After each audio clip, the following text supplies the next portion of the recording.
angry, Aussie, Aussie, Aussie, angry, angry, angry, angry, Aussie, Aussie, Aussie, angry, angry, angry, angry. Hello. Starting the evening by making myself a dry martini with a lemon twist. Because that's the way, I like it. Hello, Heine. Also, I need to top up my freezer infinity martini. Cheers, y'all. Oh, yum. Ooh. Bracing. Okay, so it's actually run down quite a bit, so I've got to put quite a bit back into it. Heine, going to get some brandy. I've actually got some new things to taste tonight, including a French apple brandy, because I'm a fancy motherfucker. It was on like half price sale. All right. My regular gin. Ooh. That's I feel some weirdness in the bottle. It's actually probably not that big a surprise. I feel like I should filter this into a clean bottle. I just suddenly had that feeling. I am going to get another bottle. All right, so this has become a whole different thing. Which bottle? One that's out of reach. I think I'm just doing 500 mils in here. Okay. I actually just need to go out and get a ladder. So,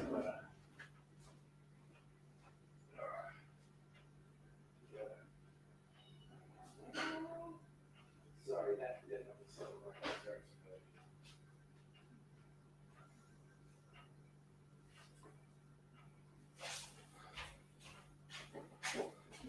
Alright.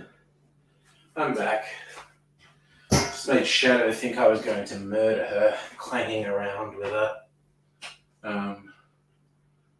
ladder. I normally mock her for her weirdness, but honestly, it's kind of reasonable for her to be upset. So I have to just... Alright. I'm going to do a very different bottle. Alright. First, I need to double check something. I think this is only a 500 ml bottle I've been doing.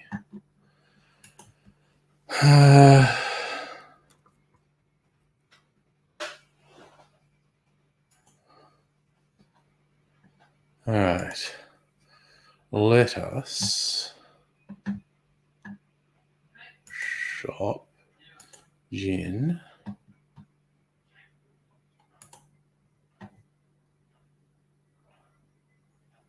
$500 mils. Okay. So I'm going to use a different 500 ml bottle that is taller. I'm just going to make sure this sits in the freezer. Okay.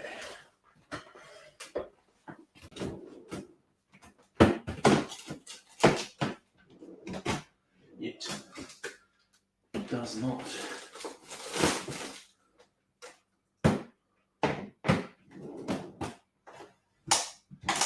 It absolutely does not. Okay. Fears confirmed. All right. Now, this puts me in a quandary. You know what I'm going to do? I'll filter it in here as a temporary thing, clean that bottle, because I don't think I have another bottle of that shape. I only kept one of them.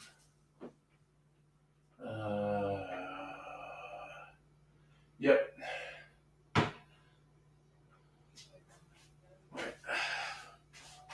Let's just double check this one. How high is this bottle? think this is a 750ml bottle, so it's probably much taller. Okay. Good Lord. Okay. I wasn't expecting this evening, but, you know, something different. Okay. So, that's not what I want. Ugh, okay, so I'm going to put all these gins away because I'm not going to top the freezer martini up tonight.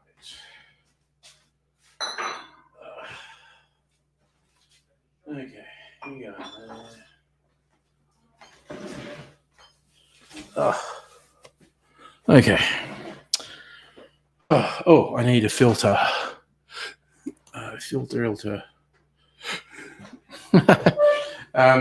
Honey, it wasn't me climbing a ladder that bothered Shadow.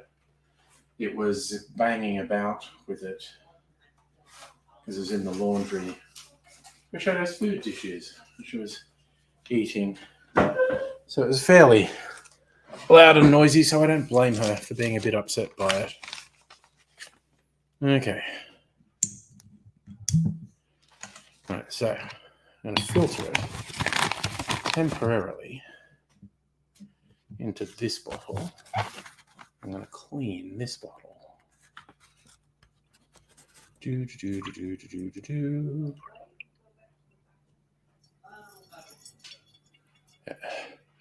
Yep, there is actually a lot of residue in this bottle.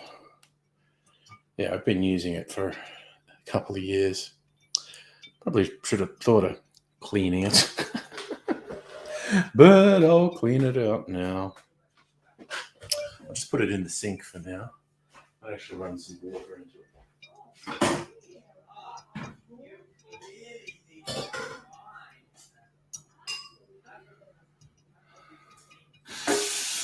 Alright. Gonna run some hot water. Come on, water, heat up.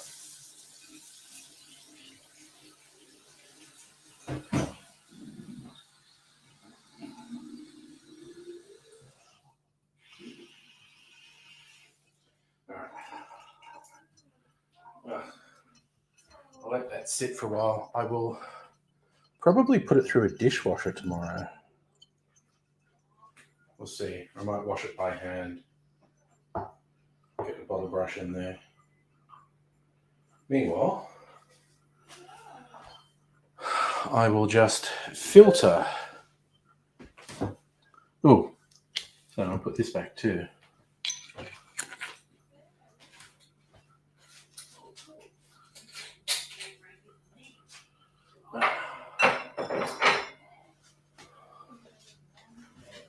Okay. All right, so that's that sorted. Filling in the gap, Safa, by asking questions. Yes, I did chat with the lad at the memorial. It was a whole thing. A lot of people there. I don't know if you can hear the martini. Man, that's actually really yummy. Oh, I love the twist of lemon in it. It's running through fairly fast because it's just gin and there's probably nothing to filter out. I'm just being overly cautious. It's just there was visible residue on the bottle, and I thought, I want that cleaned.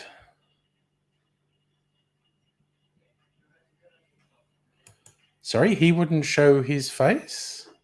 I'm confused now.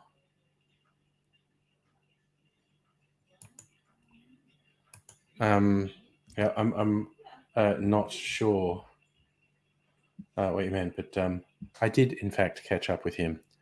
All the YouTube crew. There was a few from the YouTube crew over the years who came along, which was nice. Oh, I'm going to put this back in the fridge because I'm not going to use this tonight either. That's all for tomorrow now.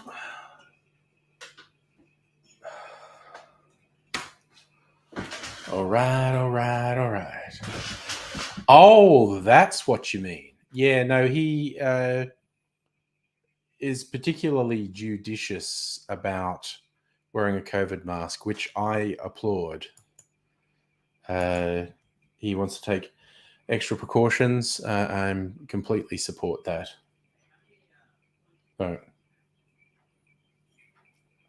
I mean, obviously, I didn't do it, but that's not in any way a critique of anyone who does do it. So, sorry, I just got mildly distracted. Like my forehead's getting big, which is normal receding hairline as you get older. But fuck me, my forehead's getting big. It's always been huge. I've always had a stupid huge forehead.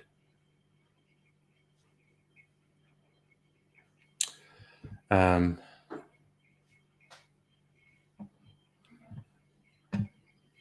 so yes, it's just funny seeing yourself and doing these streams and the video editing and whatnot. I see myself a lot. Even then, I'm so hair again. We're doing hair growth ads now.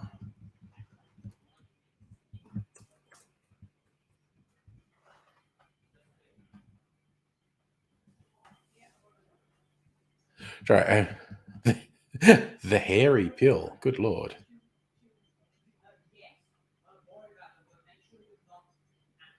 Oh, there you go.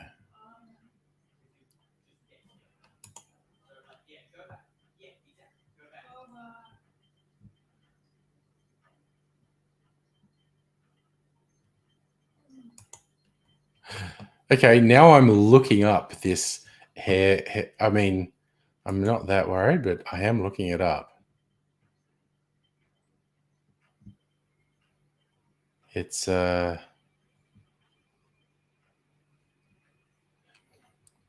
it's a little bit pricey.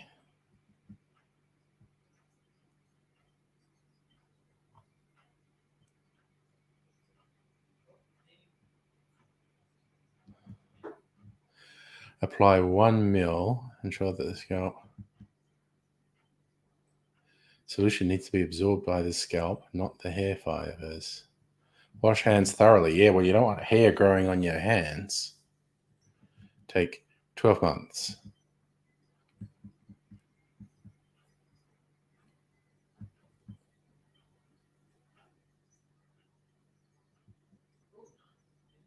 Uh-huh. So I'm looking at. So if you use 1 ml, okay, so they're saying that's 5 months for over $100.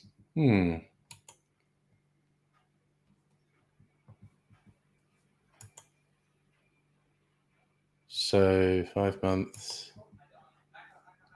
Yeah, that seems about 20 to $25 a month. But interesting. Thanks, dude. Actually, thank you. Unexpected topic of conversation. But I appreciate you giving me the word on that. Don't know if I'll use it, but yeah.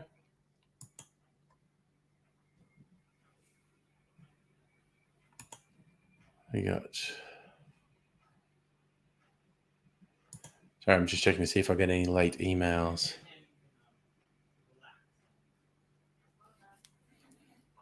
And not so much.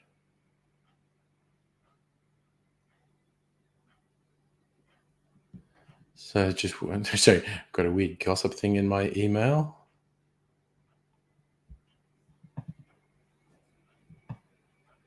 Oh yes, the news that we had another large meteor pass by by celestial standards. just missed us.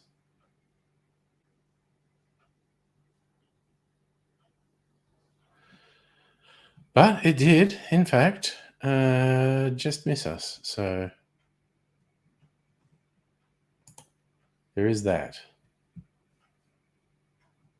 Digging for stories. Oh, yeah. Is Hottest 100 over yet? Must be over.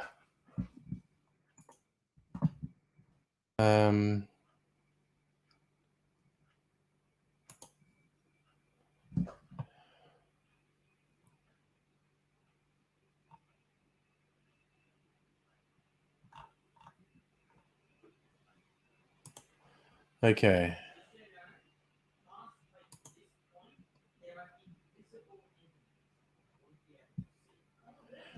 So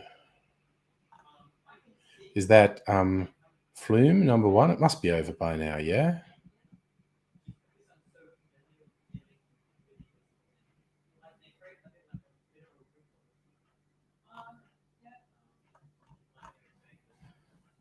Must be over by now. Lizzo was in the top 10. Who is it? See, I'm old. I don't know I know Flume. Eliza Rose, Interplanetary Criminal, don't know them. Spacey Jane, I know them. Steve Lacy, don't know them. Oh, Spacey Jane got 2 in the top 5. 3 in the top 6. Wow, but not the top. They got 3, 5, and 6. Lizzo's 7. Ballpark Music 8. Gang of Youth 9s. Joji 10. G Flip 11.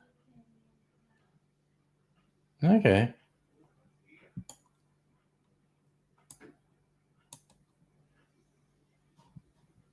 There you go. Well, sort of big for Spacey Jane, but a near miss as well. 3 in the top 6.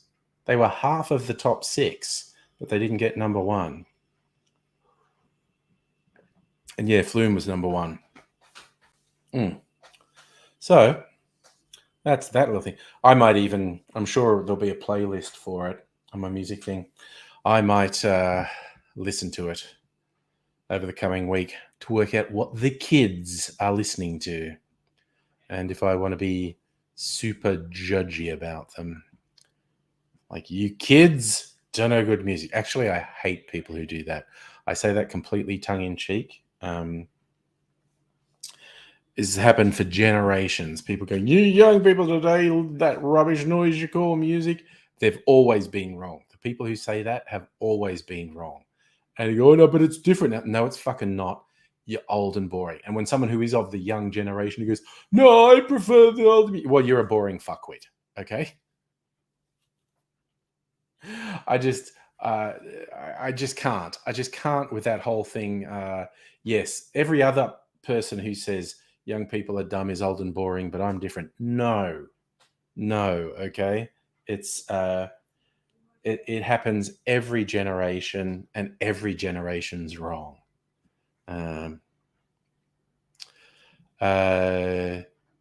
Yeah, I think Heine.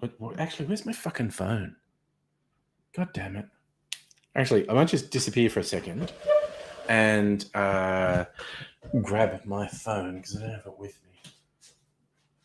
All right, so my martini has filtered through. As I suspected, there's not really anything to filter out. It's nice and clear. But I definitely need to clean that bottle. Okay.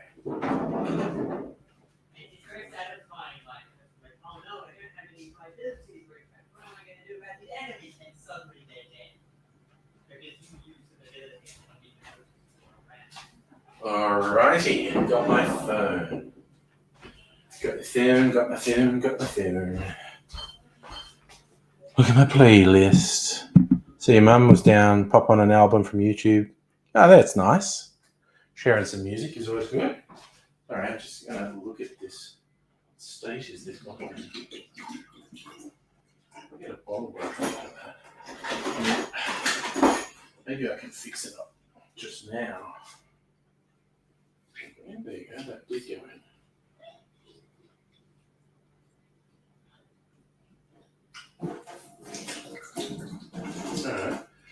actually.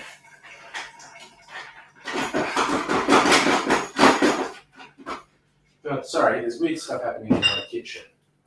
Ugh, what's it doing?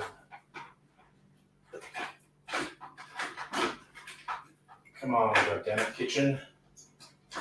What are you doing to me? Oh yeah, that's it.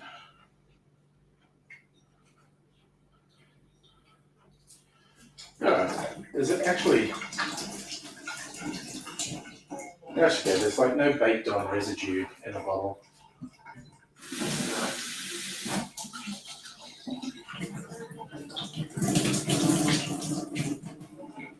But you know what? I tell you what. I am going to go back to what I was going to do before. And I am going to top up my freezer martini. I was worried about the bottle. I thought there was like a weird residue on it, but see. Oh yeah, see, Heine, I'm of the album generations as well. These days it's less so a thing. Alright, put the Infinity Martini back in the bottle that fits in the freezer nicely. And then grab a couple bottles. Oh, fuck me. Jesus. Should have knocked my microphone over. Oh, man. Oh. All right. We get these gins back again. I need to get more plain gin. Might do that.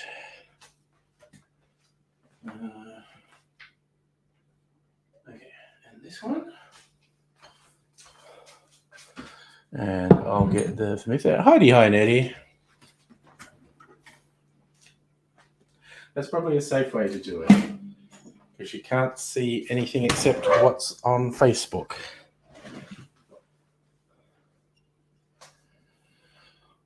Jude, I'm very much in solution mode. Okay, so we want to beef up this freezer martini and get my Navy strength gin.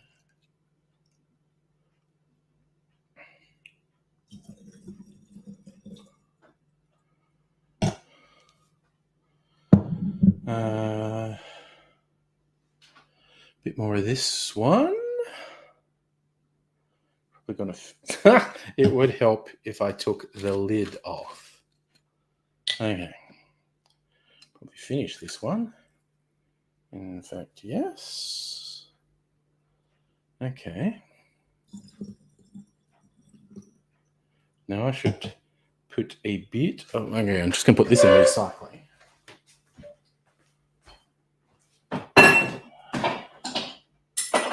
A bit of water. I was using coconut water for fun. Is this still okay? I need to put some in a glass and see if this is still okay.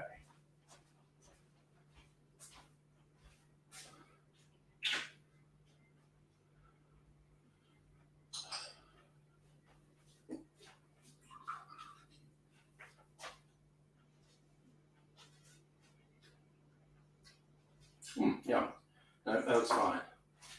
All right. So I'm going to put a bit of coconut water in to simulate dilution from ice. Also add an interesting bit of flavor. All right, now we'll put a little bit of vermouth in here. A little bit of vermouth. What should I put in? 1, 2, 3. Maybe that much. A little bit of vermouth. Tiny bit left. Now I'm going to save it. The score goes back. Is that good or bad? Less stress or more stress?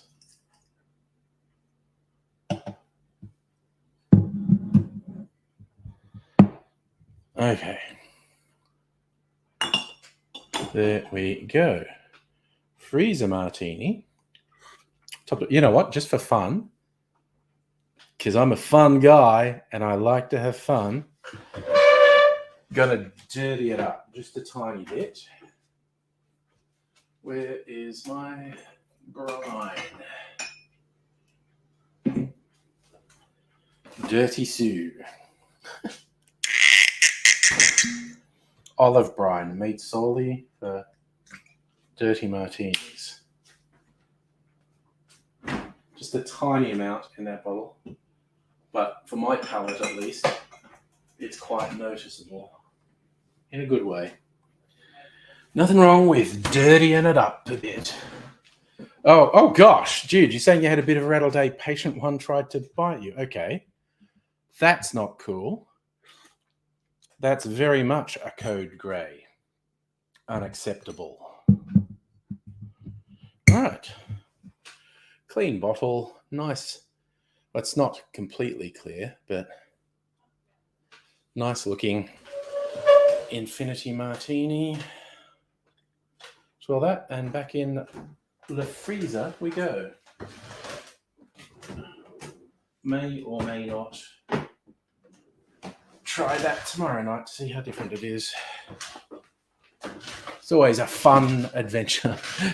So okay, Nettie's saying swings and roundabouts. That's kind of what I expected too.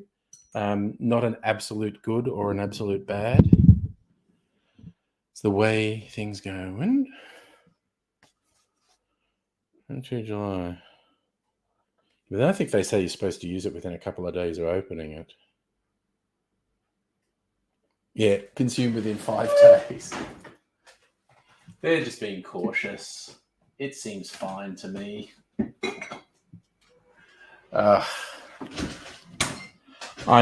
Even if there was some bacteria growing in it, I think, honestly, the alcohol would kill it.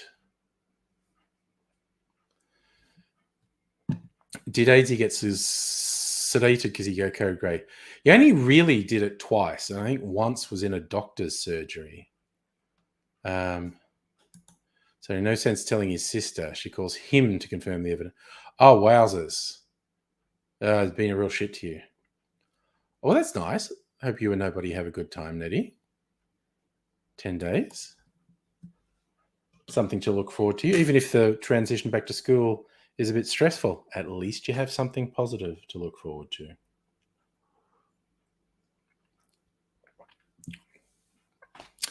And we got to take the positives where we can get them in this challenging world of ours.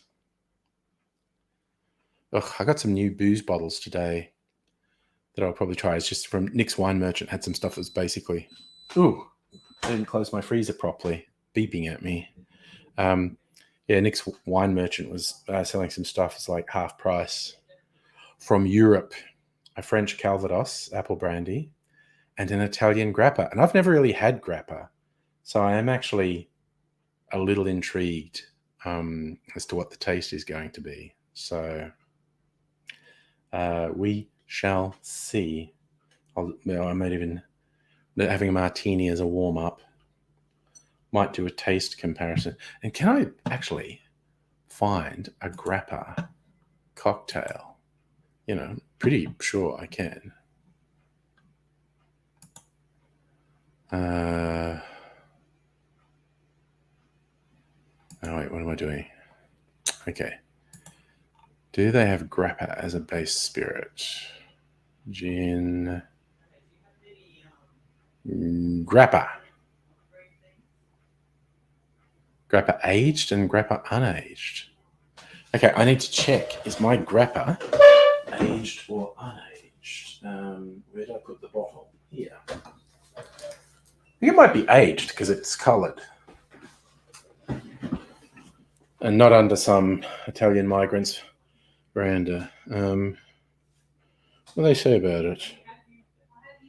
Grappa.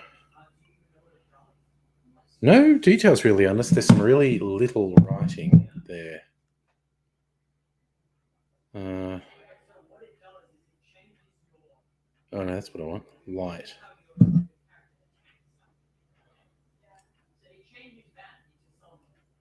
From the people who make masala, apparently.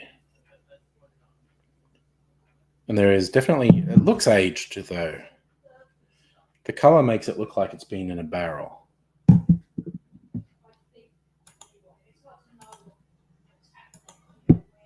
Hey, Kayla. Oh, dude, no, it's the fridge. If you leave either the fridge or the freezer door open for an extended period, it will beep at you and tell you the door's been open for a long time. All right, so 3 grappa cocktails. Espresso martini, no thank you. Strawberry and grappa sour. Don't think I have those ingredients. A weather up. Okay, now this sounds interesting. Grappa, Disaronno, lemon juice, brown sugar. Basically a grappa sour. And I'm going to use Disaronno. Oh, I could make that with my barrel-aged Mac.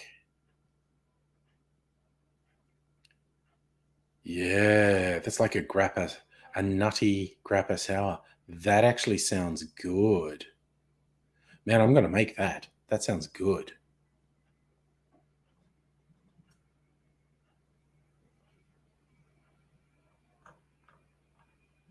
Okay. I'm going to make that. Hello, Kirsten. Do you wish that was built into your fridge? Yeah. Yeah, it's not a particularly special fridge. My lockdown. Both our fridges still. What? Who makes this? I think this is like. Actually, this is like a Chinese fridge. That one's a Fisher and Paykel, which is made in New Zealand. What's the brand on this? Hisense. Yeah, that's actually just a, not the cheapest, but, an affordable Chinese fridge. So yeah, it's a, I don't know. Seems like it's maybe a standard feature on new fridges. Although when did I get that? 2 years ago? Time has no. Every now and then I have to bring this up. Time has no meaning. Like, the whole COVID thing's been happening for 3 years now. And been doing these live streams for most of that time. Oh no, Kirsten, wanted to dye your hair for the new job, but missing half dye and don't have gloves. Dang it. Just let mine grow out. Every now and then I look in the mirror and think, should I go and see my friendly barber? Get it looked at, trim the ends to keep it healthy, or just let it keep growing, let it run wild. Maybe get, my beard shaped, trimmed a little. I'm actually quite bad about shaping a beard. This is the longest it's been for a while. Who knows? Oh, okay. So you got a no frills fridge. Okay. Yeah, I guess, there's a spectrum. Because I'm sure they're going to be okay with you. I don't know. I assume you're worried about having regrowth or something in your hair. I'm sure they will survive it.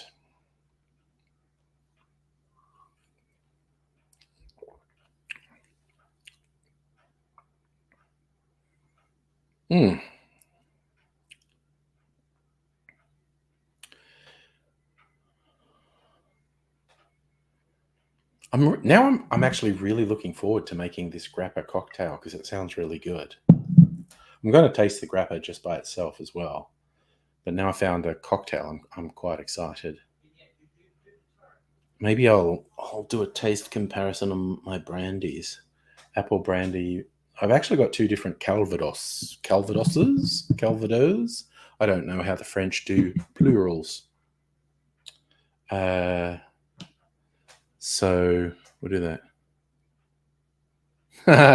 Due to like, the maintenance of it. Well, see, I was quite worried about mine because it was, I don't know, about 4 months ago, 3, 4 months ago, I dyed it a very purpley color, and I thought it might look particularly bad growing out, but the purple's faded to a reddish brown, and the grey growth is kind of blending okay. I think I don't mind it at all because I thought if it looked weird, I might bleach my hair so it was all one color, and then you could see me as a blonde. Might still do that, but at this point, I don't see the need to. All right, so martini glass, go over there. Thank you. Put a couple of things away, I think.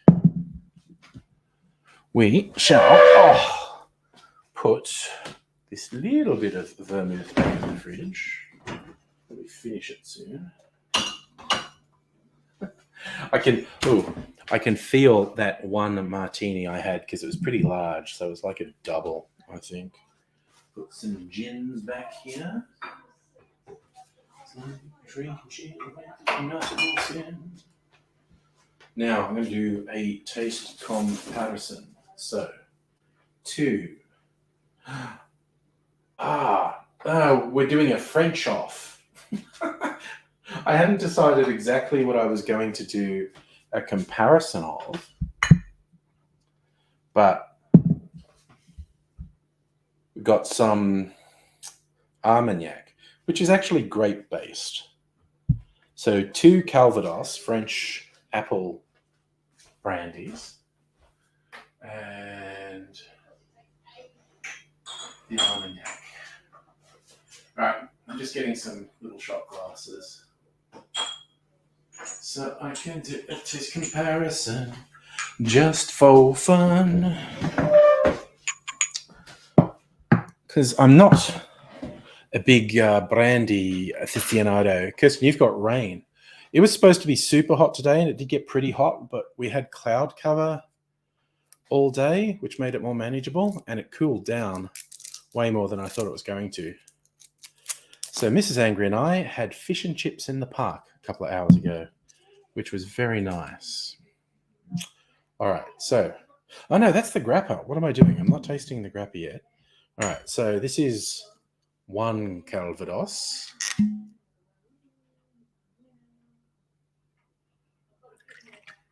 Oops, that was slightly more than I intended. C'est la vie. Armagnac.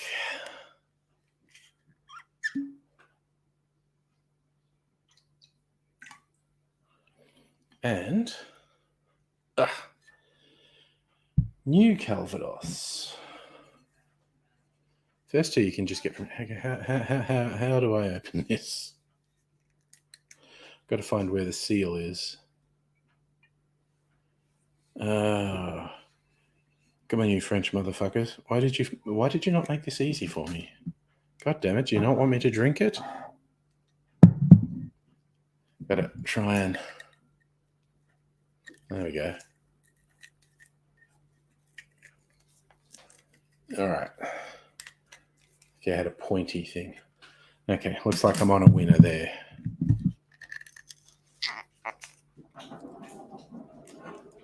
All right.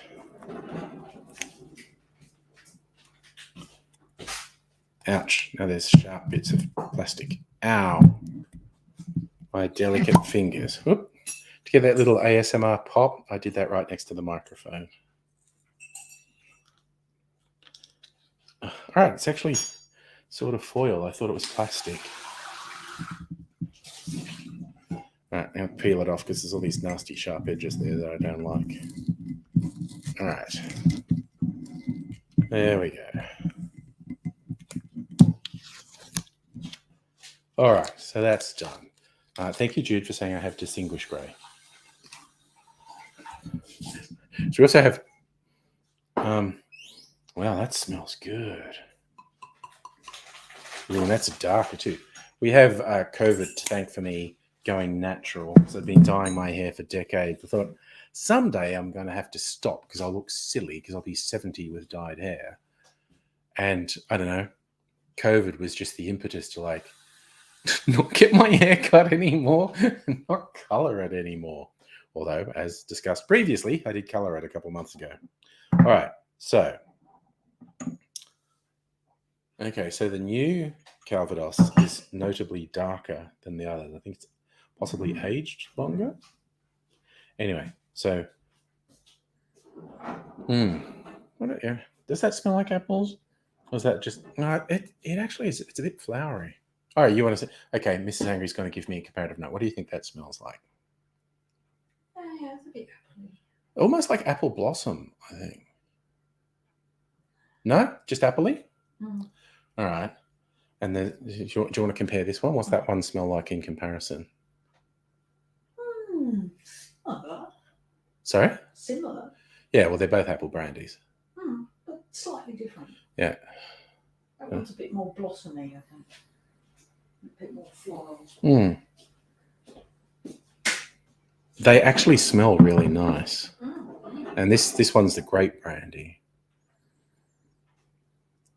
which is, again, actually quite similar, even though it's grape rather than apple based. Probably about the barrels. Anyway, so the one I've had for a while.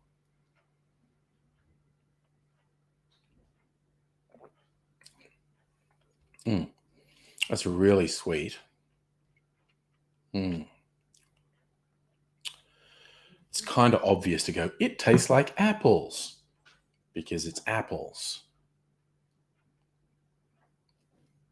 Ooh, very warming going down. Sorry, I need to get a glass to have some water with. Cleanse my palate between tastes.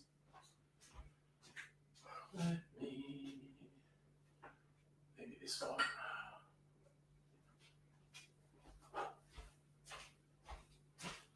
It's kind of stylish rocks glass I got from the supermarket.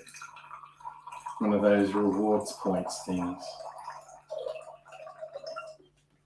Quite nice, that big wide base. It's hard to knock over. All right. All right. All right, so the original Calvados. It's almost strawberry, actually.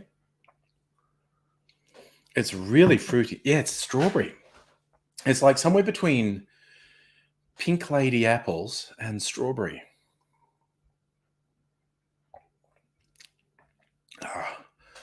Palate cleanser. If I was being super French, I'd have a neutral sorbet between each to cleanse my palate. Oh, what's that? It's almost butterscotchy. Honey. It's more honey than butterscotch. So, again, I don't know how much of this is the power of suggestion. They're both very sweet aromas. The Calvados, because I know it's apple, made me think apples. This grape, this actually smells a lot more like honey.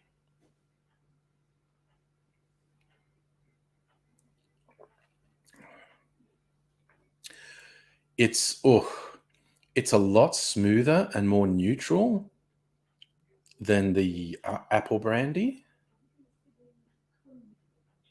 It's nice though.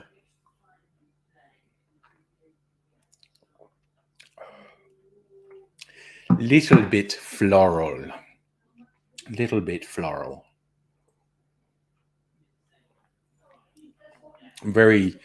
It's sweet, but a lighter, more neutral flavor than the Calvados, which was very pronounced apples and strawberries flavor. And finally, my new one, aged 5 years.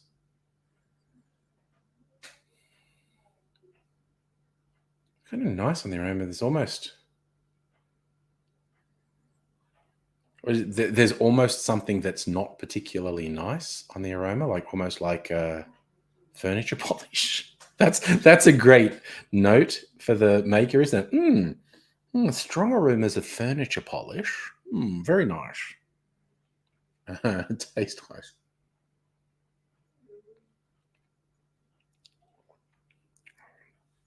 Okay, that's way Oh, that's way more oaky than the other one. Like the barrel aging is really noticeable. Oh, wow, that is nice. It's like a really rich flavor.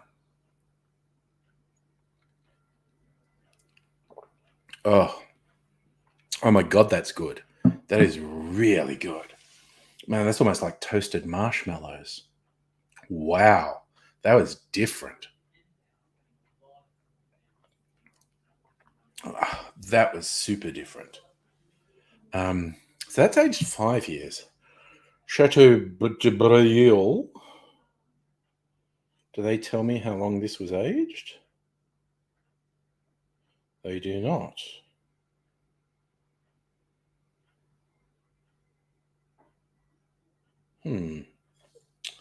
Maybe I can find it out online.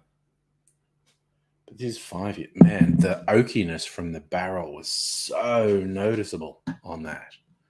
And I mean that in a good way. It was just these rich, sort of almost chocolate flavors. So if the first one was like sort of the bright sweetness, apples and strawberries, this one, the sweetness is more on the end of toasted marshmallow or chocolate. See, I'm getting better with my tasting notes. All right, I'm looking these guys up. Try and work out how long they age, the thing. Chateau du Breuil. There we go. Chateau de Breuil.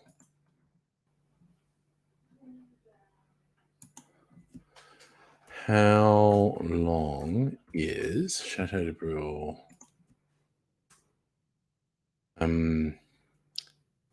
Calvados aged? Between 20 and 25 years.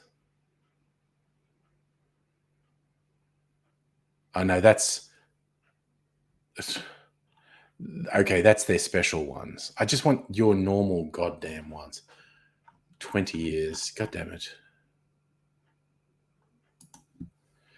I don't know. Does Dan Murphy's have a thing? Because that's where I got it. Calvados. It's the only one they sell at Dan's. Finest brandy. Cork.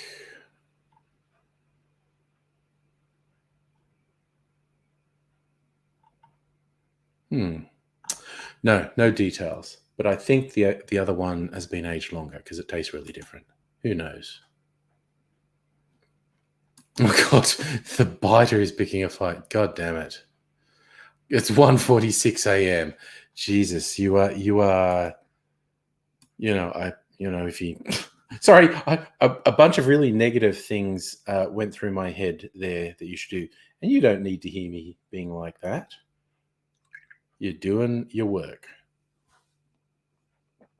All right. Well, that was a fun experiment. That new Calvados I got is really yummy. Okay, this grappa at least has a thing that makes it very easy to open, which I appreciate. All right, now you get another bit of ASMR of the first time I'm opening it. Ooh, that's satisfying. Jude, I bet you have thought all the things that I was just thinking, but we'll both. Ooh, that's musty. That's really interesting. Man. Oh, and a bit of glug glug. All right, it's all about the ASMR tonight. All right, that's a fun little bit of glug glug.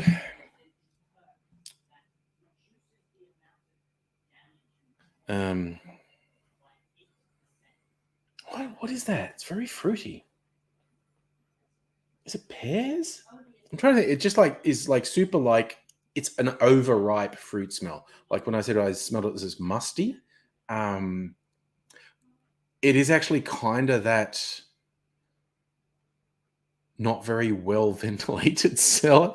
Again, I'm giving terrible notes for the makeup. Reminds me of furniture polish. Reminds me of mold and damp in a cellar. Wow, it's really interesting though. God, there is a lot. But again, it smells like old barrels and some pear. It keeps coming into my head, like overripe pear. Wow, that is really interesting.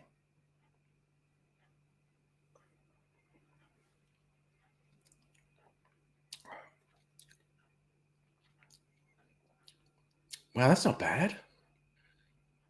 God, there's a bit going on with it. Man, I think it's it's like a running joke that grappa is what you get your Italian granddads distilling under their houses in the suburbs. This is a slightly more professional grappa.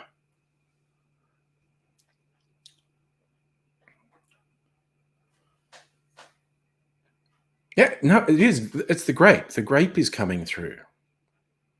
It's somewhere between grape and pear, the flavor, and just really musty, like really, like not in a bad way. Some of these things I'm saying sound like I'm saying it's bad, but an overripe fruit doesn't have to be a bad note. Like a lot of rums have that funkiness of overripe banana or overripe pineapple, and it's part of their appeal.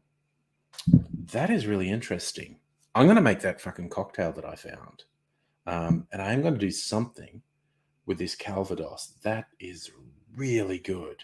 Like probably, actually, I might make an old fashioned with this. I'm going to keep this aside. I think I might make an old fashioned with this tonight because really fucking good. All right, but I've got to make something with a grappa. Okay, put these brandies back. On the whole clean as you go thing. Let's do this. Oof.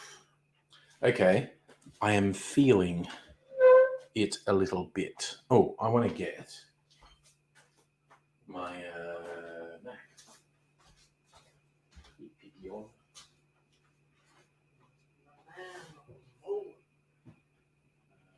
What do we got here? Barrel aged Mac. Yeah, well, I just I found a grappa recipe that they said to use Disaronno. Disaronno sucks. I thought that would not be cute. Oh, okay. Yeah, good idea. So I'm going to make something with grappa and this. All right, so grappa. Mac, I need to look up this recipe again. The way my hair's hanging because I washed it today, so it's all just kind of floofy. This is called Weather Up.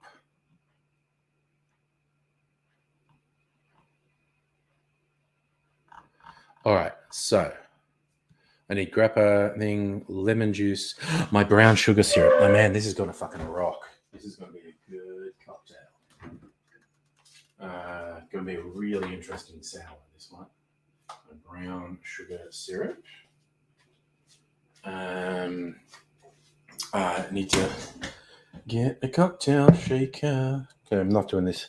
Man, I also feel like I should be shooting this for a video, but I just decided I'm not shooting any videos tonight because I've got a few that I've got to edit. I just came over here to get a shaker. Shake it like a Polaroid picture. Okay, I'll get my strainer before I start as well. It's in the dishwasher because I was a good boy and did the dishes today. All right.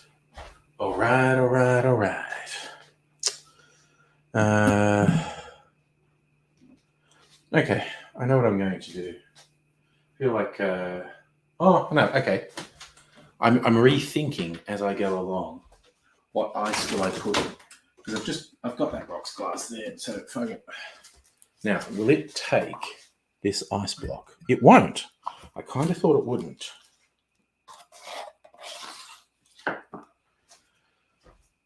Put that back.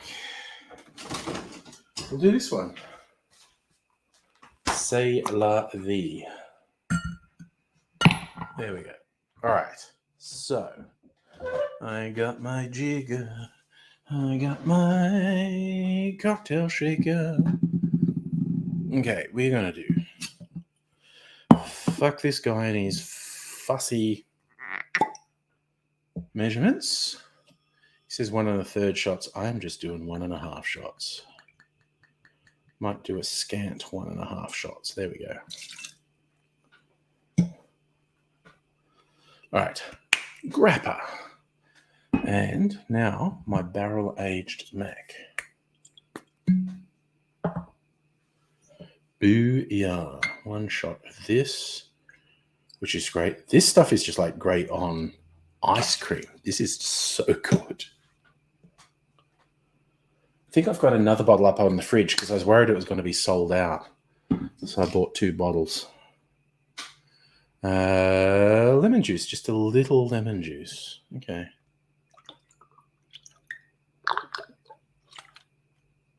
Just a little lemon juice in there. And just a bar spoon, apparently. All right.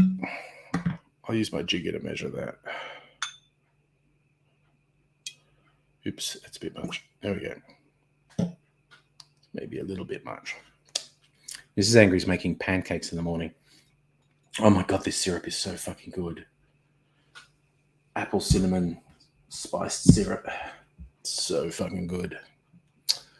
Okay, so that's the cocktail. You meant to serve this up. I'm just going to put it in glass on ice because I can't bother fucking around. I suppose because it's a sour, I could add foam on it too. Not going to. Not going to tonight. Another time, I might add foam to it. So if you've got headphones on, careful because this will be loud.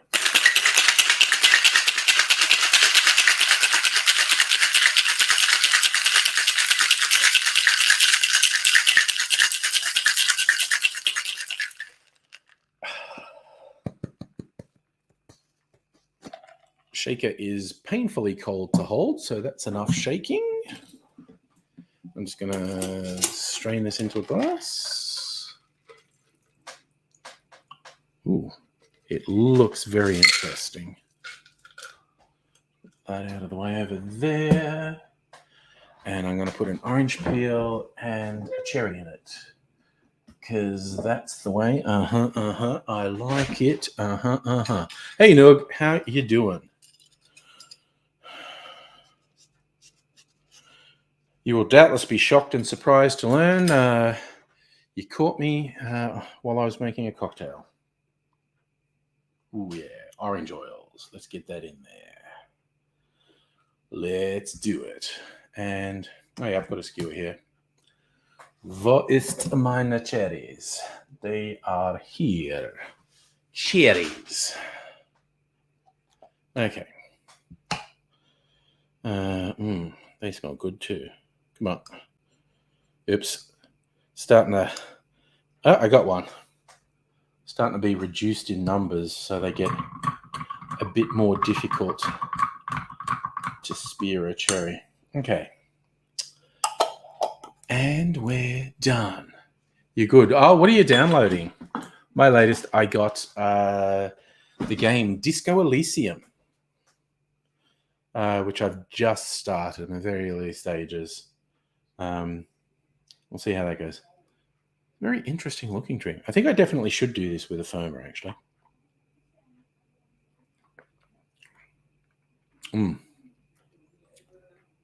Wow, that's nice.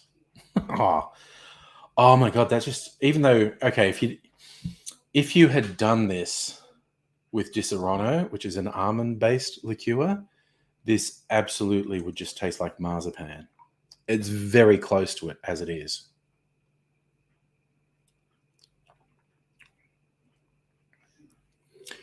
Whew. That is basically liquid and alcoholic marzipan. All right. So you're doing a game as well. Splitgate. Like Halo's multiplayer cross with Portal. Cool. Okay. That sounds like fun. Because I had a bunch of games I got for free.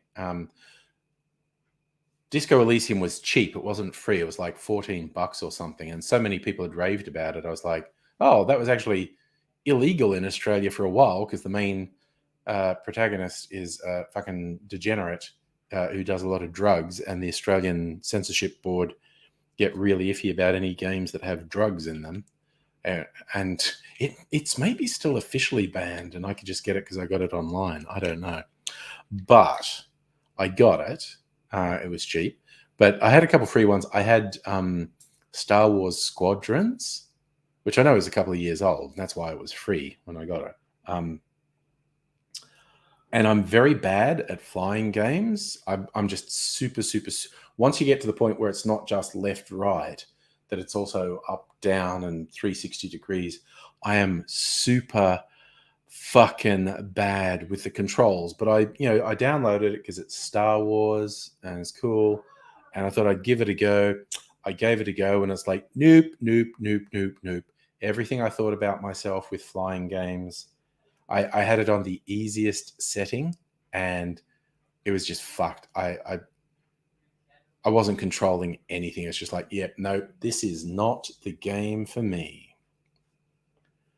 Yes, the Aussie Ratings Board really has a thing about games. They're very outdated in their views, but, they have their views.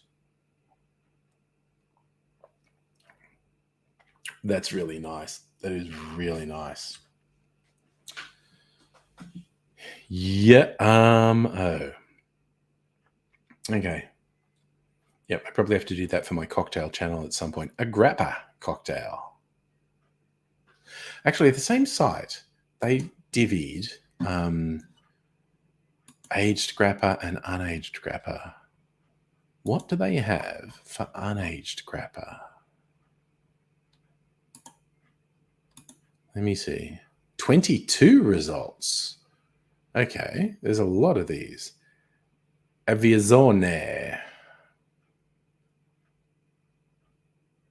which is nice, an Italian aviation. Aviazione, 1897. The oily character of grappa. Goodness. A grappa sour.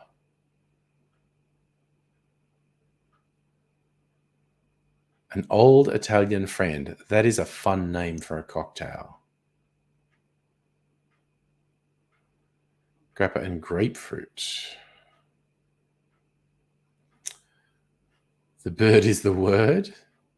A grappa-based last word. Okay. Commedia all'italiana.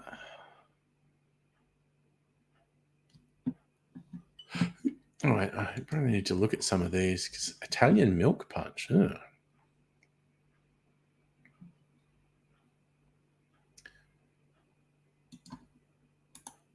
All right, there's a few here. Grappuccino. Okay, that's just a funny name for a drink. Grappa with coffee, a grappuccino. That's just a funny name. Noog, I'm aware of the existence of Jedi Survivor. That's a game, isn't it?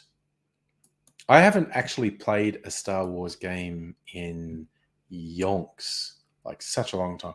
I even had The Force Unleashed for the PlayStation, and I never played it. I'll probably play it at some point. That's the other thing. Besides free games I got from some download sites, I've actually got games for the PlayStation that I've never played. If I ever really want to get into gaming, I've got stuff to keep me busy for a while. Okay, I'm just going to say again, that's a yummy drink. I like it. It's all good in the hood. as we were discussing last night, single greatest Star Wars creation is Andor. So good. Well, Jude, you might have had to do the nasty stuff. Treating yourself to a vanilla butternut coffee, that sounds excellent. It sounds like you are doing the right thing by yourself there. That just I love all those words. Vanilla butternut. I don't love coffee, but I'm just assuming you're a coffee lover. Like I'd go vanilla butternut hot chocolate. Or I can make a cocktail. I could make a cocktail with those notes.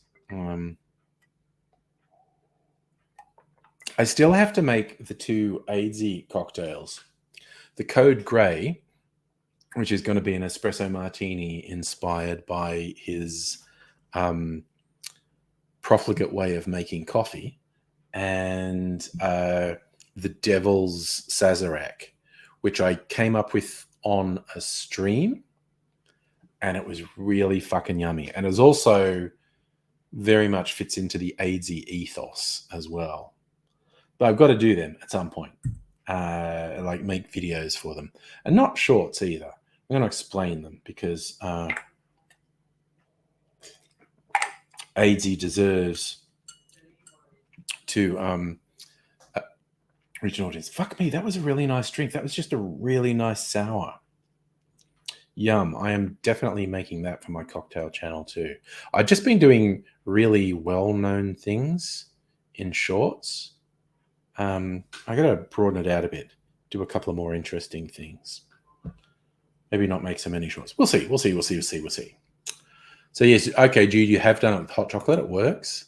Vanilla butternut, cake batter flavor, but it's the same stuff. There you go. Yeah, no, I get that. But yeah, I do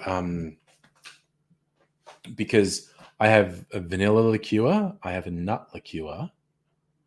If I was going to do a vanilla butternut, okay, if we went the whole way, we're going to make this a dessert cocktail. I'd probably also use a chocolate liqueur.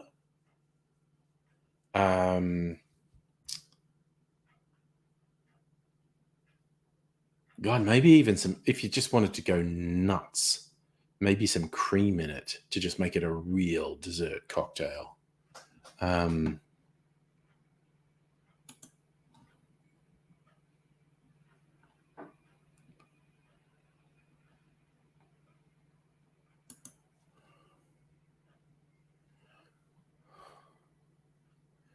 I'm just like looking for a good dessert cocktail recipe now.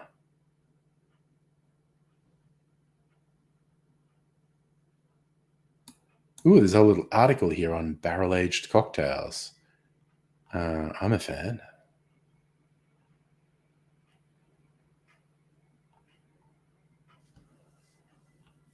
How to do it well. A Barrison Jamel-aged. No, a Jamison barrel-aged. That was mildly embarrassing to mix that up.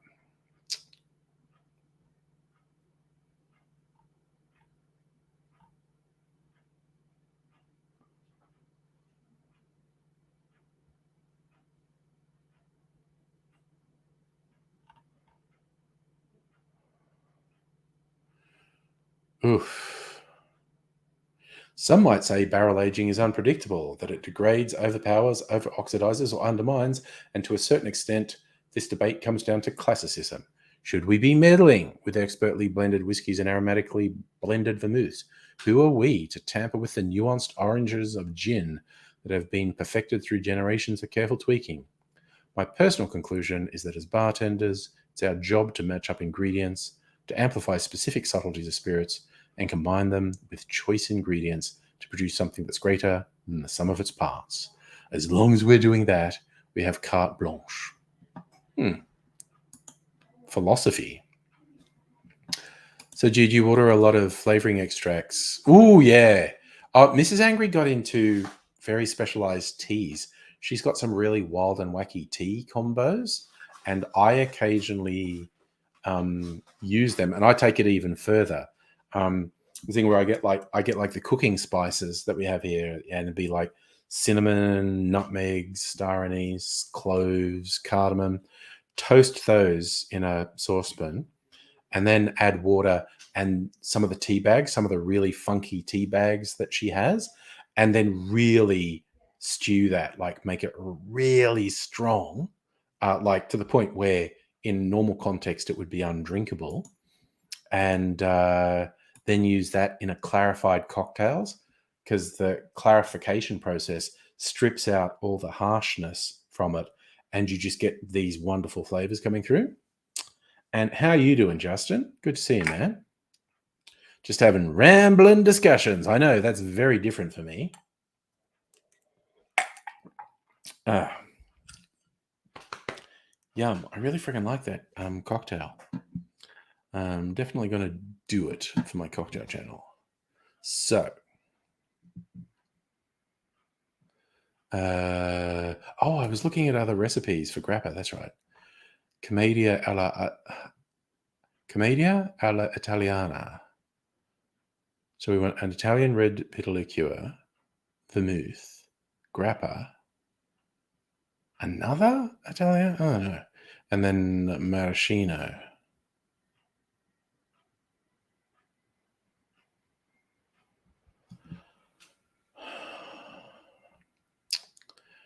Created by Ciba Atienza in Argentina.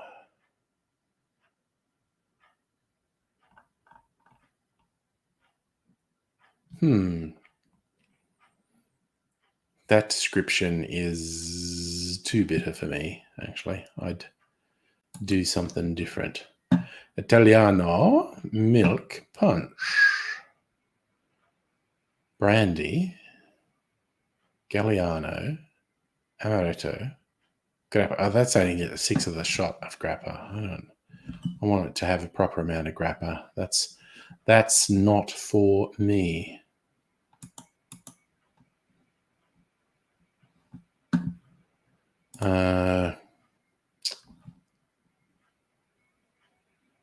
That's what I was going to do. I was going to look at getting some inspiration for dessert cocktails. Cocktail type. Dessert cocktails. Okay. Well, there we go. List of dessert cocktails. Chocolate martini. Grasshopper. White Russian. Italian cookie. Affogato. Mudslide. Vodka, Irish cream, coffee liqueurs, and heavy cream. Scarpino. Golden Cadillac. A bushwhacker. Rum and coffee and creme de cacao and milk and cream of coconut. And that actually sounds good. Brandy Alexander. Yeah.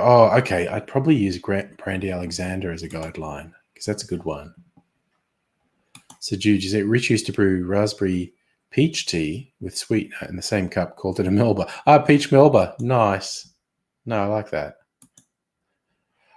Justin, there are robots that can make very bad cocktails now. Actually, okay, I'll correct that. There are two things. There are the things that are being marketed for home use that they say you put some bottles there and push a button and it makes you a cocktail.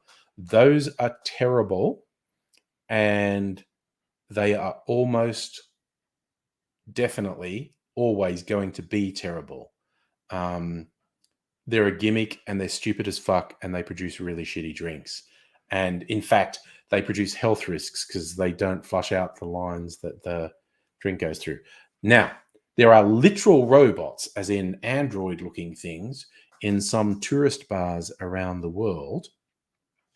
And they literally, like, everything's set up in the bar, and they literally go along and with the thing go, because the bottles have the things that you press on that release a specific amount, and the robot is on tracks. It's like programmed to go voot, voot, voot. I think as those ones get perfected, I think they are actually definitely going to be in tourist spots like Vegas and Hawaii and whatnot. But I don't really see a future where they're an economical or even functional option for your average bar. But I do think they will probably be very successful in big tourist destinations. And Noog, I'm with you 100%. It sounds like tech bros coming up for solutions that where a problem doesn't exist. But yes, I, without hesitation, will tell you that any of those machines, and there are these various things, and they say you stick your bottles in them, and then you push a button, and it knows how to measure them out. Those make terrible drinks. They're a lot of trouble. I actually do not foresee a future where they make good drinks. So I think those are a gimmick and they're stupid and they will never be any good. But literal robots in high traffic tourist things, I can see them taking off. But of course, then there's the thing of what if they break down? And Noog, as you said, sorry, Justin, you said a robot can't tell if you're drunk.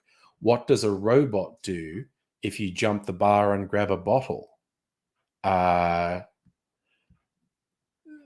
feel like the robots will always be a gimmick and they will only be suitable for high traffic tourist places, because I just don't think they will make economic sense for your regular bar. But, who knows? Yes, replicators, a bit of magical thinking from sci-fi writers. Maybe not. Mind you, there's been a few really good sci-fi things where the people had real imagination with the whole replicator thing outside of Star Trek. There was a comic series written by Warren Ellis called Transmetropolitan, where the machines had a thing that's called base matter. And it's, I don't know, some very dense cube of matter that the replicator can make everything out of. And if you don't replace it, the replicator resorts to using waste material and reprocessing it to make new things. The other ones, Cory Doctorow did a fun one where he talked about it's like a post-scarcity future where there is the equivalent of replicators. Basically, everything gets 3D printed, so there is no scarcity. So capitalism collapses and everyone just does stuff that's cool, which is fun. Jude, I mean, that's kind of what they'd have to do with a robot bar. See, that would need people. You can't have a bar with no people in it. The robot could break down or humans could do shit to fuck with the robot. There needs to be people there. All right, I'm going to make an old-fashioned with this Calvados because I think that will be really fucking yummy. Ooh. Just a little bit more ASMR, the glug, glug, glug as I pour. And I'm just doing this in the glass.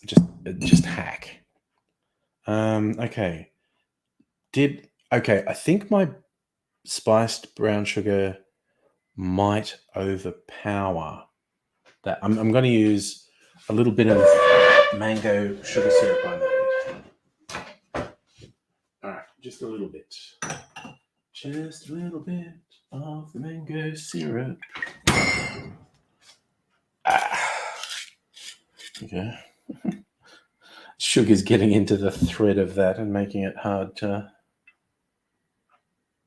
It's probably enough.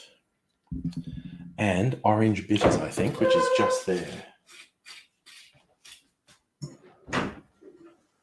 All right. Where's the lemon juice? Put the lemon juice back in the fridge. We're having pancakes in the morning and we'll want lemon juice for that. Looks a lordy. Where did I put my orange bitters? All right, I want my orange bitters. Oofed. All right.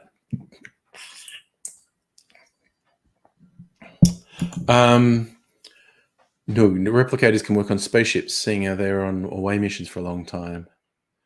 Yeah, that's where they're very popular and stuff. Oh yeah, Justin, I've seen actual vending machines that make pizza. I would imagine there are a number of significant risks with food safety with those vending machines. I'd say they're very high risk ventures, but you can automate a lot of food production. Like, there are McDonald's that don't have people in them.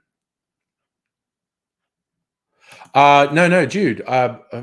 After the pancakes are made, when the pancakes on the place, put lemon and sugar on them. That's the classic. Fucking love lemon and sugar on a pancake. Although I will probably use one of my syrups rather than just granulated sugar. So, yeah, the pancakes are Mrs. Angry's special recipe that she makes, and they're super yummy. And yeah, then when you serve them, just put lemon and sugar on them. Or got maple syrup, syrups I've made. All very good.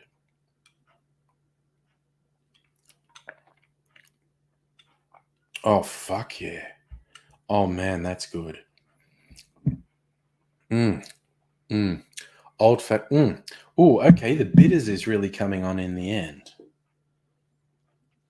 Maybe it did. Maybe I put too much bitters in, but that's okay. I don't mind having a little bit of a late bitter aftertaste. I actually put a teeny bit of this brown sugar syrup in and stir it in.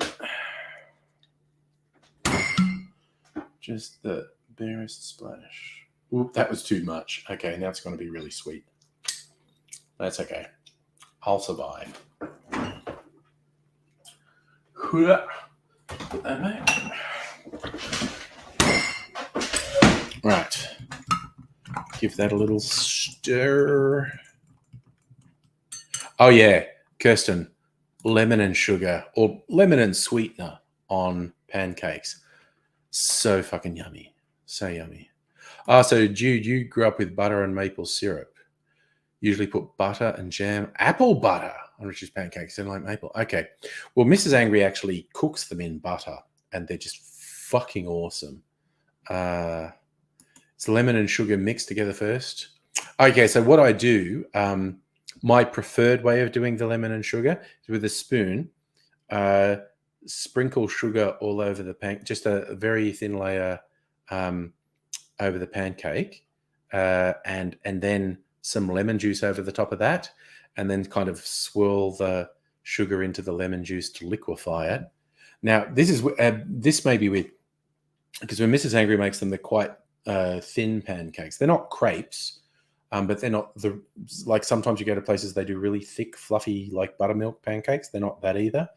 So they're not as thin as crepes, and they're not as thick as some pancakes. I actually then tend to roll it up, kind of like a burrito, and then cut off sections like knife and fork and eat it.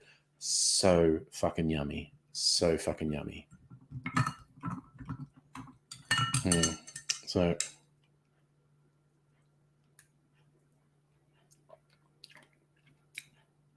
that is yummy. I put too much bitters in there, but that's okay. It's not bad. Yes, there are vending machines that serve McDonald's. That's true. It's there are many amazing vending machines around the world, but it is a fact that vending machines that produce food that's like not prepackaged wrap stuff, where it actually puts components together and serves them to you, it brings in a whole food safety thing that can be quite difficult to manage. Ooh, Jude, ever sprinkle mini chocolate chips on the raw batter in the pan, flip them over to bake them in? Yes, I have done things like that. I also have done that where I've made savory pancakes. I mean, and I do this with omelets as well. But I've done that. I've made savory pancakes, like you cook them one side, and then like put cheese and maybe like bacon on the top of it, which sinks into the pancake, and then you flip it over and bake it in. Hey, honey, you're back. How you been, Bruce? Oh, it's 9:30 already. Shit. All right. All right. This was very good. I need to use less bitters next time. Ooh, maybe cranberry bitters, actually. Yeah, pancake sandwiches. That's kind of what it is. Very yum. I don't know about anyone else, but I'm very bad at. I can't flip omelets. Like the way Mrs. Angry makes pancakes, it's comparatively easy for us, like solid, and she can flip them over easily. But I tend to make like huge fucking omelets, and I can't really flip because I make them too big and too heavy, and I can't really flip them. I mean, I suppose it's one of those things when you see like really experienced chefs with saucepans and just fucking throwing stuff. With enough practice, I could do it. I just don't make. I don't make omelets often enough to really practice that tossing thing.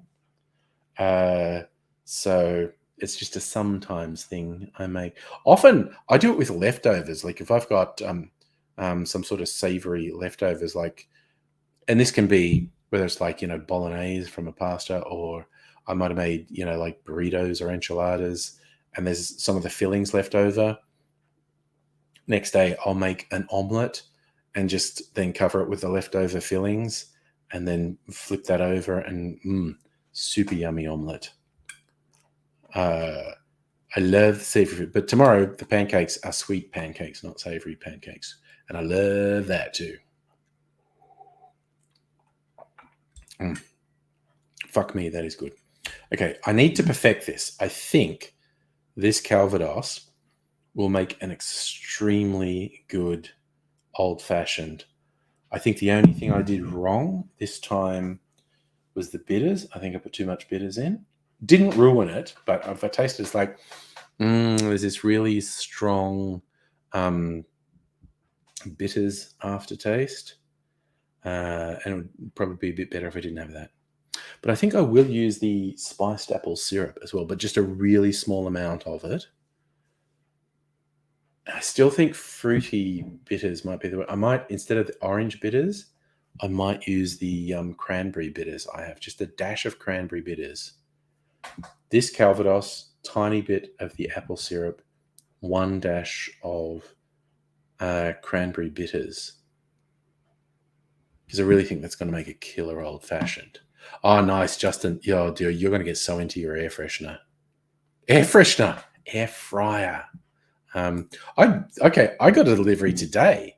This actually arrived today, which is pretty exciting. I am waiting for one more delivery, some art from Megaleech, which I will very much be showing off when it arrives. Oh my God, that is actually yum.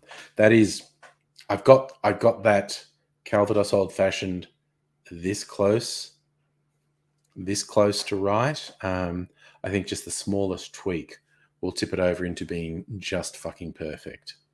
Yum, yum, yum, yum the fuck oh.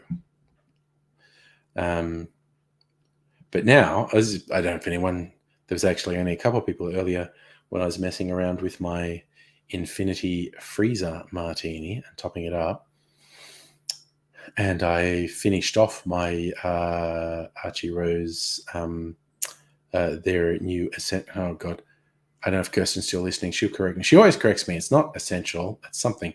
They've done this really good range of affordable spirits. So far, vodka and gin are on the market. There is going to be a whiskey come out soon. I will be fucking getting that as soon as it's available. Oh yeah, no, it is. Don't we love it getting older? Like we're we think air fryers are super cool. Covered them. Yeah. Got a few good kitchen purchases during lockdown. That fridge, an air fryer, a carbonator for carbonating beverages, one that, as opposed to the most famous one, SodaStream, that you can't carbonate anything but water. Because if you carbonate anything but water, when you take the thing off, it fucking explodes. I got one that has a special pressure release valve, so you can carbonate any liquid, and you just put the pressure release on very slow, and so you can carbonate anything. It's fun. I haven't used it much recently, but over the last couple of years, I've used it quite a bit. And it's pretty fucking cool. Oh yeah, microwaves are great as well. I've got these meals I've been getting now. Now I've got a lot of them, and the offspring love using them too. It's just like, yep, ooh, that's a nice little meal. Just whack that in the microwave for a couple of minutes. Dunzo.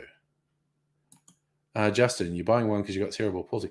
Oh, dude, yes. Besides the fact you get yummy stuff out of an air fryer, they can be much easier to use. So yes, my friend, I think it will help you immensely. It lets you cook a bunch of shit with way less trouble than the more traditional ways of cooking it. And it will ultimately save you money as well. So I think it's going to work out well for you. I hope it does. Because you're my pal. You deserve to have stuff work out well for you. Okay, this is really I'm definitely doing that. Okay, tonight's been a bit of a winner with tasting different things, and I like the grappa, and I found a very good cocktail for it, and I'm definitely going to make it for my cocktail channel. Might even do it tomorrow night, do the video for it. And I want to perfect the old-fashioned with this Calvados. Because in case anyone didn't know, I frickin' love old fashions. One of my favorites.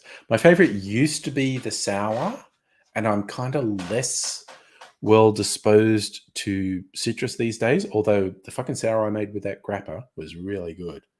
But yeah, I love the boozy drinks these days. Variants of an old fashioned or a Manhattan. Yum.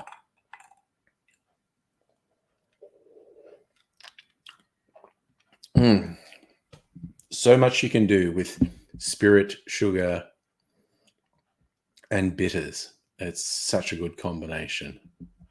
Oh, yeah. Justin, again, if you have to do stuff one-handed, fucking air fryer is going to help you so much, man. Besides the fact you can make really yummy stuff in an air fryer, I think... I mean, and there are a whole bunch of different designs in air fryers as well. Mine actually looks like a big pizza oven, and there are some that look very different to mine. But I think you will find it very helpful. Also fucking saves money compared to a conventional oven as well. Another good thing. So it's all good, man. And I hope it works for you, because you fucking deserve to have good things happen. I mean, there's very few people I won't wish good things on. Honestly, even people I don't particularly like, I don't spend a lot of time wishing bad things on people, because it's just so unproductive. There are some people I only want bad things to happen to. But yeah, Heine, one brandy and Coke down. It's really interesting. Brandy goes really well with fruit flavors. Trying to think, like, the cocktail that gave me the surprising news that I like brandy is the Sidecar. What the fuck is this doing to me? So I'm thinking, like, no messing about. Actual. So a traditional sidecar is brandy and orange liqueur and lemon juice. But I think if you like brandy and Coke, and this is maybe getting a bit weird, like brandy and orange soda or brandy and orange juice and lemonade, I think you'd probably like that. Yeah, the sidecar is one of my early favorites when I started getting into cocktails about 3, 4, 5 years ago. Sidecar was an early favorite. But brandy goes really well with fruit flavors. So as an experiment, it's my suggestion to you, brandy, some fruit juice, orange and or lemon juice. So some fruit juice and lemonade or soda. Like try that. I think brandy really comes into its own with fruit flavors. So the actual sidecar is brandy, orange liqueur, and lemon juice. It's a fucking great cocktail. I love it. But if you're not going to go, you don't want to get all the shit, but just brandy goes well with fruit flavors. And honestly, so as opposed to even keeping it even simpler, as opposed to brandy and Coke, brandy and Fanta or brandy and Lift, those type of things. So just as a bit of fun. So yeah, so brandy, citrus, and soda. I think you'd like it. I think you would like it. But yeah, I don't do many mixed drinks of like spirits and some sort of soda, whether it be Coke or ginger ale or whatnot. But every now and then I do, and they're really good. Like the one I made last night with my peach flavored absinthe. It was my peach absinthe and grenadine, which is the sugar syrup, and soda, and it was fucking good. And there's a few spirits that go really well with ginger ale. Some gins and some rums in particular go really well with ginger ale. So again, it's not something I have a lot, but the various spirit and soda things, there is actually a lot of scope to play around with. And also thinking, okay, it's 9:30. Oh, got just the residual of that is so yummy. I think I'll just have some water. I was thinking, do I want to open one of my little soda bottles? No, look, I've got my lemon peel in my martini glass. I'll just get some water in there. Because I want to drink some water before bedtime. But not too much, because if I could avoid waking up sometime between 2 and 4 a.m. because I have to pee, that would be good. I prefer to sleep through the night. But a little bit of water. That's pretty good. Can I squeeze some more oils out of this lemon peel? Yeah, I can. Hell yeah. Okay. Just make my water a little bit lemony. Oh, yeah, the aromas, even like the glass is over there and I'm getting the aroma of the lemon oils. Oh, yeah, that's good. Yep. That's just what the doctor ordered. A little bit of water before bedtime. Okay, I'm going to run through there. It's got that radioactive capsule that got lost in Western Australia. What the fuck? Okay, people dying. We don't want to know about. We don't want to know about people dying. So many stories about people dying. That's just fucking depressing. So depressing. Is there anything that's not depressing in the news? Oh, this is a fun one. Lotto winner blew through 68 million. What's this about? A lottery winner splashed $174,000 a week Blew through 68 million in 8 years, but barely made a dent in his fortune. Colin Weir and his wife Christine bagged a whopping $277 million jackpot in 2011 in Euro Millions, made the most of it before his death in 2019. Colin from Scotland snapped up luxury cars, pumped money into his favourite football club, had stakes in bakery chain, and the Scottish drink Iron Brew. Nice. And he had a $20 million share portfolio when he died. Shared his vast fortune with his children. He died at 71. Okay, I fucking love this story. Like, this guy won a shit ton of money and he just went fucking mental and just spent it and didn't ruin his life. And wowzers. He ended up divorcing from his wife. He organised a £1 million farewell party for friends and family to remember him. Jesus. He did divorce from his wife. He was in a $2 million bachelor pad and his wife kept a $6 million mansion. Dude, that guy fucking kicks ass. He won a lottery and just went, fuck yeah, and didn't do dumb shit. Just spent a lot of money and invested in a bunch of things and just had a good times. Oh gosh, dude, well that sucks. Not sleeping through the night. That's not good for you. Oh, no, Noog. Okay, I will tell you this for real story. This has been in the news a lot the last couple of days. Okay, so. Okay. A radiation safety expert described the loss of a tiny radioactive capsule along a 1,400-kilometre stretch of road, a bizarre 1-in-100-year event. Health authorities issued an urgent warning because this thing was lost somewhere.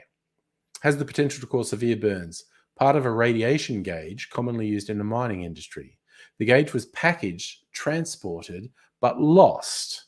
And then people realized it was lost a couple of weeks. It's tiny. It's like 6 millimeters by 8 millimeters. It's fucking tiny, but it will fuck you up if you pick it up.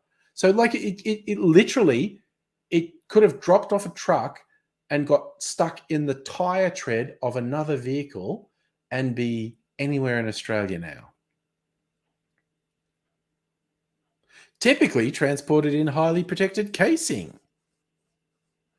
But they lost it. It's part of a gauge. If you were to stand a meter away, you would be receiving the equivalent of about 17 chest x-rays. If you were to hold it, you would get radiation burns. Jesus fuck. This is so fucking stupid. This is so fucking stupid. It's ridiculous. Oh, Justin, Mr. Beast is a really interesting case because you get a lot of people shitting on him and he's very gimmicky. And in fact, he lies a lot with his videos on YouTube, but very interesting guy though. So Heine, you've got 2 down now. Just be a little bit tipsy. It's like I've had a couple of drinks. I'm probably only a half Tim Smithed. I feel like I'm still being coherent. And I'm going to drink any more alcohol. I'm probably going to go to bed soon. Dude, you wonder if they reprinted old advertisements? Oh, yes. Radium toothpaste. Man, if they were selling cocaine tooth drops, I'd fucking buy them. Late 19th, early 20th century. Some of the stuff they were selling over the counter that had hardcore fucking drugs in it. Oh, yes. No, broken arrow incidents. My favorite was when a nuke fell out of a bomber somewhere over the continental US. I think it was in the South. But of course, the bombs don't usually detonate unless you specifically put the chain of events to make them detonate. But this nuke fell out of a plane over the continental US, and they're like, oh my goodness, I hope it doesn't blow up when it hits the ground. And it didn't.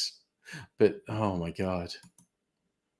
So, Heine, you've read about these casings, a 44-gallon drum.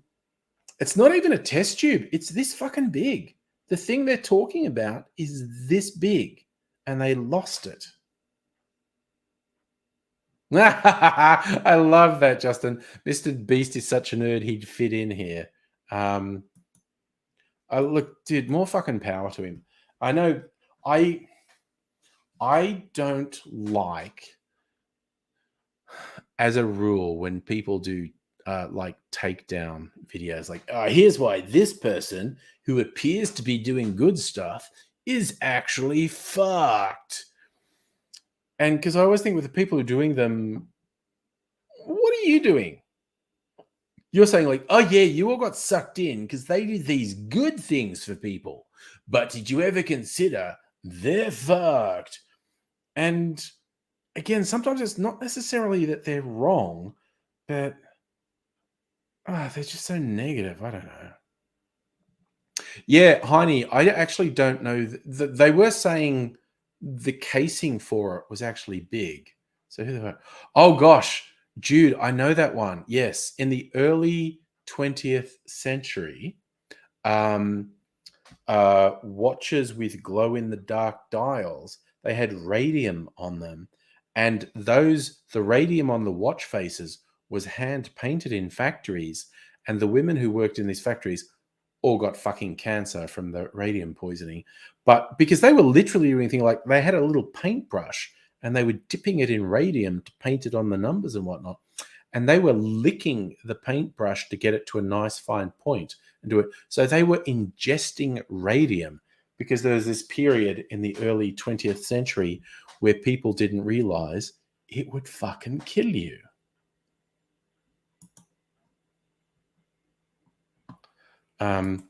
And yeah, that thing about the women in the watch factories getting radium poisoning is pretty fucking nightmarish, quite honestly.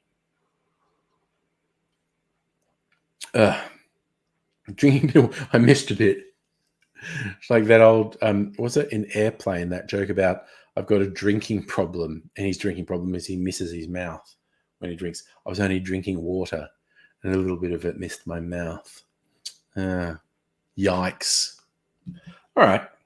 Well, I regard tonight as a bit of a win because I did the tastings, which were yummy, and I found a yummy drink for Grappa and a yummy drink for my new Calvados. So I may even do them again tomorrow night. If not tomorrow night, sometime during the week. And they're actually super yummy. So that's a good thing. So Jude, you're thinking higher ups triggered might be dangerous. Oh yeah, with the radium watch factories. And oh yeah, people who did asbestos. No, again, there are so many good lines in Airplane, and I do like. Surely you can't be serious. I am, and stop calling me Shirley. They're stupid as hell, those movies, but they're at a level of stupid where you can just revel in it and really enjoy it. Very, very, very funny stuff. And them and the movies they were inspired were really big hits in the early days of home video in the 80s. Oh God, Justin, you just freaked me right the fuck out. Mr. Beast has spoken of the idea of running for president. Well, that freaks me out because A, he'd probably win the election. B, it would probably be a very bad idea for him. It would just be a big drag and he would lose money and wouldn't be able to do the things he wanted to do. But yes, that is actually conceptually quite disturbing, in all honesty. Heine got stuck watching Airplane once years ago. Oh yeah, no, it's those jokes are so silly and so funny. Noog, we may not need YouTuber presidents, but we're probably going to get one. God, dude, that's a fun one. Arsenic in wallpaper. Yes, the green color. That was arsenic. And it wasn't just in wallpaper, it was in other things as well. Oh my God. Humans, we are so fucking weird. We do such strange shit. And we do terrible things to ourselves because we are just very fucking weird monkeys with anxiety, basically. Anyway, I'm going to drink my cherry now. Drink my cherry. Eat my cherry. I caught it. I got slightly distracted because just as I put it in my mouth, I realized I said drink my cherry. When I meant eat my cherry. I almost dropped it. But I caught it. So,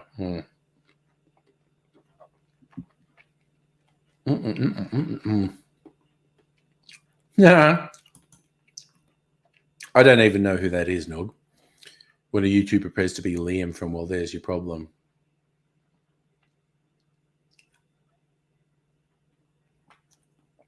Oh, yeah. See, that's a thing that kept happening, Jude. You're saying the wallpaper makers saying they'd eat their wallpaper to prove its safety. That's happened so many times over the 20th, 21st century. People who were essentially pushing poison on people saying, I'll have some. They never do. They never actually do it.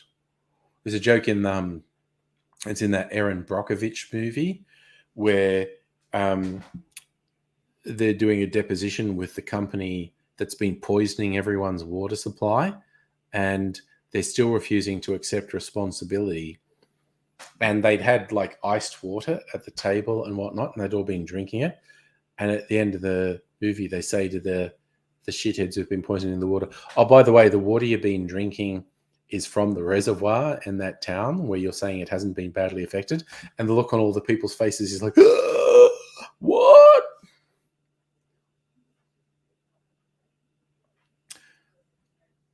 Justin, you say most celebrities aren't Nazi. Are they?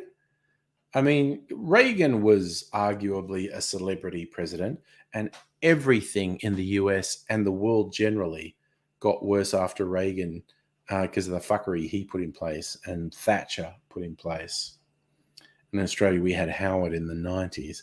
That's all fucked. Look, honestly, slightly before 10, I'm slightly addled. I'm going to, and just slightly before the 2-hour period, I'm going to go sleepy bobos. Mainly one of the reasons I can't keep going is the stove is making a weird buzzing noise that I have to go and stop because it's driving me crazy. I can't keep talking because there's a buzzing noise over there that you probably can't hear, but I can, and it's driving me nuts. So I'm going to end the stream. Thank you, wonderful people, for joining me. Actually, I had a really good night tonight. Really enjoyed it. I hope